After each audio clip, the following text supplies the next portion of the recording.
प्यारे बच्चों, आज ये वर्कशीट नंबर 21 लेके आई हूँ, जो कि आपको 21 अगस्त को ही मिली है। ये है जीवन की मौलिक इकाई पार्ट नंबर 5 से, जिसके बारे में केंद्रक और गुणसूत्र के बारे में बताया गया है। सबसे पहले मैं आपसे दरख्वास्त करूँगी यहाँ पर लाइक और सब्सक्राइब करने के लिए। प्लीज़ मेरे यूट्यूब चैनल को किंगडम ऑफ एजुकेशन को लाइक और सब्सक्राइब करने के लिए, ताकि मैं आपके लिए और यूज़फुल इन्फॉर्मेशन ला सकूँ और अच्छे से अच्छी वीडियोस बना सकूं। इसके बाद पढ़ते हैं कि इसमें क्या लिखा है। इसमें लिखा है, जिज्ञासा ने प्याज की झिल्ली और कपोल की अस्थायी स्लाइड बनाई। उन्हें सूक्ष्मदर्शी में देखने में कुछ ऐसा दिखा।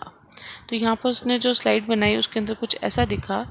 बेटा ये जो है ये पादप कोशिका की है, ये पादप कोशिका की है, और जो ये है वो है जंतु कोशिका की। तो ये आप अपनी कॉपी में भी बनाएंगे। ज्ञान, इन चित्रों में ये गहरे बिंदु क्या हैं? जो आप यहाँ गहरे बिंदु देख रहे हैं वो क्या है, वो पूछ रही है, और इनका कार्य क्या है। ज्ञान कहता है इन्हें क्या कहते हैं? केंद्रक। जो ये यहाँ पर बीच में आप जो देख रहे हैं, जो गहरे बिंदु हैं, और वो उनको क्या कहते हैं? केंद्रक। इनके ऊपर केंद्रक झिल्ली होती है, जिनमें छोटे छोटे छिद्र होते हैं, और इन छिद्रों से कोशिका द्रव अंदर और बाहर आता जाता रहता है। यह कोशिका का ब्रेन यानी कि मस्तिष्क कहते हैं इसको, क्योंकि यह कोशिका के कार्यों को नियंत्रित करता है और निर्देशित भी करता है। यह अनेक कार्य करता है, जैसे कि आनुवंशिक संरचना करना, कोशिका विभाजन करना, डीएनए, आरएनए व राइबोसोम का उत्पादन करना, कोशिका वृद्धि, प्रोटीन व एंजाइम संश्लेषण करना या फिर बनाना। तो बेटा यहाँ पर थोड़ा सा जो डायग्राम है, आपका जो चित्र है, वो ज़रा देखिए बहुत छोटा दिया गया है। अगर हम थोड़ा सा इसको बड़ा करके बनाएं तो हम इसको यहाँ बना सकते हैं। तो ये है बेटा आपका एक केंद्रक, और ये है उसके ऊपर केंद्रक झिल्ली, दोहरी परत होती है ये। और यहाँ जो बीच में देख रहे हैं, ये जो जगह छोड़ी है मैंने, वो है छिद्र, जिसकी बात कर रहा है वो, कि जो उसके केंद्रक झिल्ली में जो छिद्र होते हैं, ये है केंद्रक झिल्ली।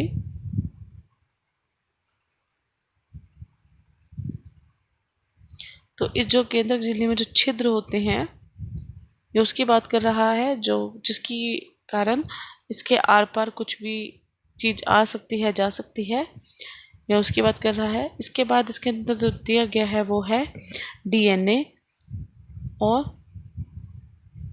आरएनए।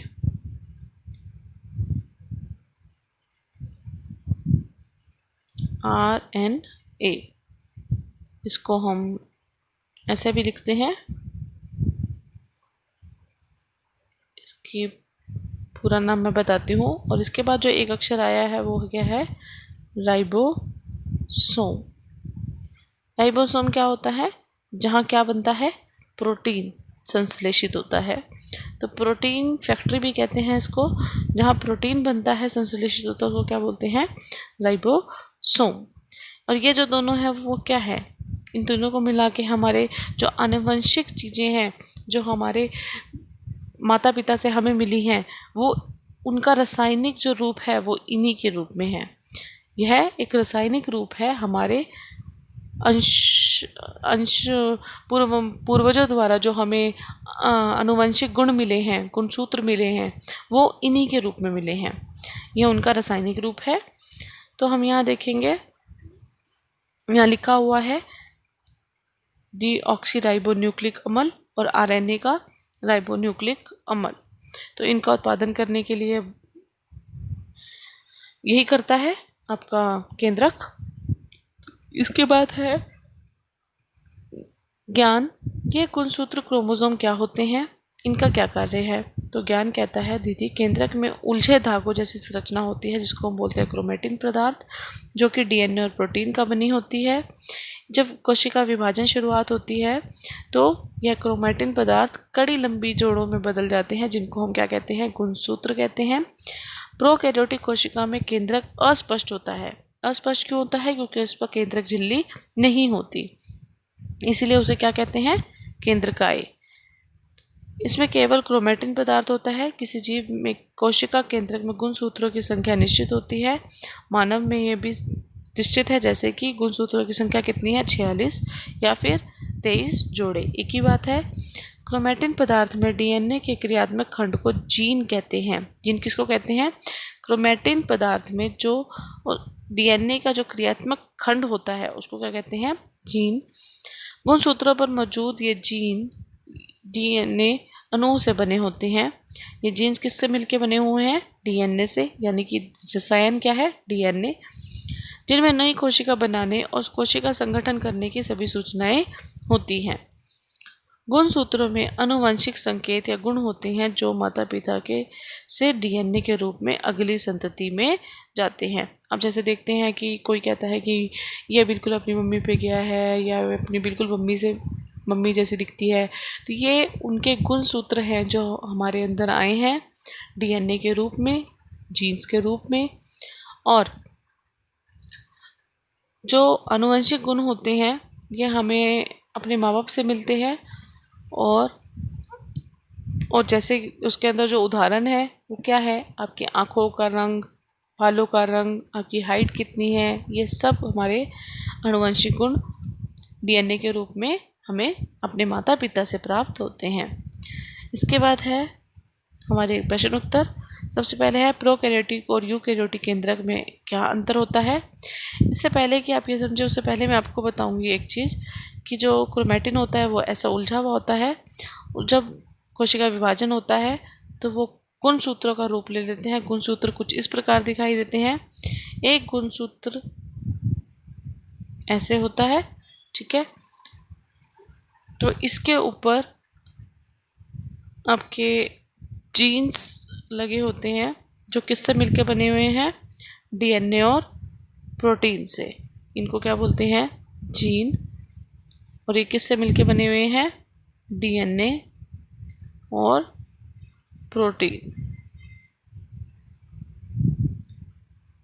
ओके बेटा, सो ये है आपका आगे। इसके बाद है प्रोकैरियोटिक और यूकैरियोटिक केंद्रक में क्या अंतर होता है। तो इसके लिए मैंने यहाँ पर लिखा है, देखिए, यूकैरियोटिक इन कोशिकाओं में दोहरी झिल्ली का आवरण, केंद्रक आवरण से घिरा सुस्पष्ट केंद्रक पाया जाता है जिसमें डीएनए, हिस्टोन प्रोटीन से युक्त बनी क्रोमैटिन और इसके अलावा न्यूक्लियोलस भी होता है। लेकिन जो प्रोकैरियोटिक है, प्रो यानी कि पुराना, यू यानी कि नया, इन कोशिकाओं में हिस्टोन प्रोटीन नहीं होता जिसके कारण क्रोमैटिन नहीं बन पाता है। केवल डीएनए के सूत्र ही गुणसूत्र में रूप में पड़ा होता है जिसको लंबे लंबे धागे और क्रोमैटिन कहा गया है। अन्य कोई आवरण इससे घिरे नहीं रहता, इसमें केंद्रक झिल्ली नहीं होती।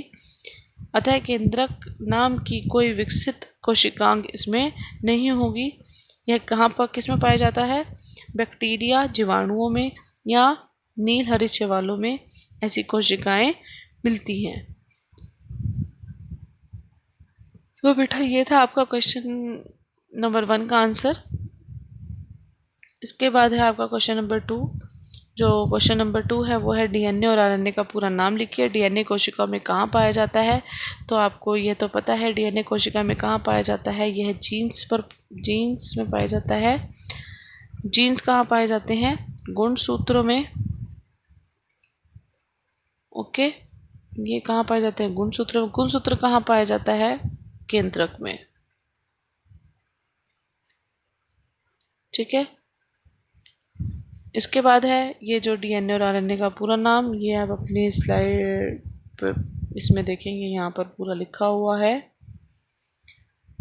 ये देखिए, डीऑक्सी राइबोन्यूक्लिक अम्ल और आरएनए का राइबोन्यूक्लिक अम्ल। तो यहाँ से देख के लिखेंगे, इनका नाम सही से लिखेंगे। जीन, इसके बाद है मानव में गुणसूत्रों की संख्या कितनी होती है, जीन क्या है और कहाँ स्थित होती हैं। तो इसके लिए आप देखेंगे यहाँ पर, देखिए यहाँ गुणसूत्रों की संख्या कितनी है? 23 जोड़े या फिर 46। क्रोमैटिन पदार्थ के डीएनए के क्रियात्मक खंडों को जीन कहते हैं। इस पर जो मौजूद जीन्स हैं वो अणु से बने होते हैं। कोशिका बनाने, कोशिका संगठन में सभी सूचनाएं रखते हैं। तो ये जीन्स का क्या कार्य है? आनुवंशिक गुण संकेत होते हैं जो माता पिता से डीएनए के रूप में अगली संतति में मिलते हैं। तो ये है बेटा